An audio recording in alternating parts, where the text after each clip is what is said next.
आपण इथं कापलेला कांदा घेतलाय, बारीक चौकोनी कापून घेतलाय. त्यामध्ये मिरची, टोमॅटो आणि कोथिंबीर, एकदम थोडीशी हळद, चवीनुसार मीठ आणि त्यामध्ये आपण 2 अंडी फोडून घेणार आहे.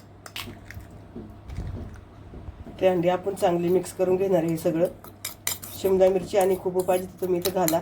आपण तव्यावर तेल टाकणार आहे. अगदी थोडंसं तेल आहे, त्यामध्ये बटर सगळीकडून असं पसरून घ्यायचं आणि इथं आपण गॅस बारीक केलेला आहे. आपण हे तयार केलेलं मिश्रण टाकूया.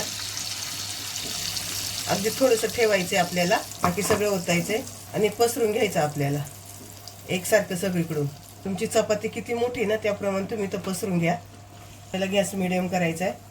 इथं आपण आता गॅस मिडियम केला आहे. याच्यावर आपण चपाती ठेवणार आहे आणि असं हाताने दाबून घेणार आहे थोडीशी. अगदी सकाळी पोरांना शाळेत काय द्यायचं तर हा चांगला पदार्थ आहे तुम्हाला मुलांना शाळेत देण्यासाठी. आता आपली एक साईड झाली आहे. आता थोडासा वरतून हात दाबायचा आणि आपल्याला असं पलटून घ्यायचं आहे. आपण जे ठेवलं होतं ना थोडंसं मिश्रण ते याच्यावर टाकून घेऊया आणि सगळीकडून परत असं पसरून घ्यायचं पटपट आणि त्याच्यावर आपली दुसरी चपाती ठेवायची आणि ती पण अशी दाबायची. आता आपल्याला परत उलटून घ्यायचं आहे. इथं आपल्याला थोडंसं बटर लावायचे वरती.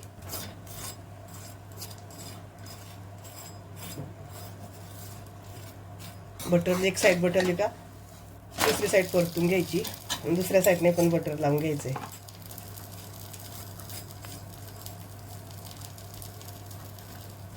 आणि आपल्या दोन्ही साईडने पण छान भाजून घ्यायचंय. इथं आपलं अंड्या आणि चपातीचं सँडविच तयार झाले. आता आपण गॅस बंद करू. आपण प्लेटमध्ये काढून घेऊया. ती सुंदर दिसते. आता याला आपण कापून घेऊ.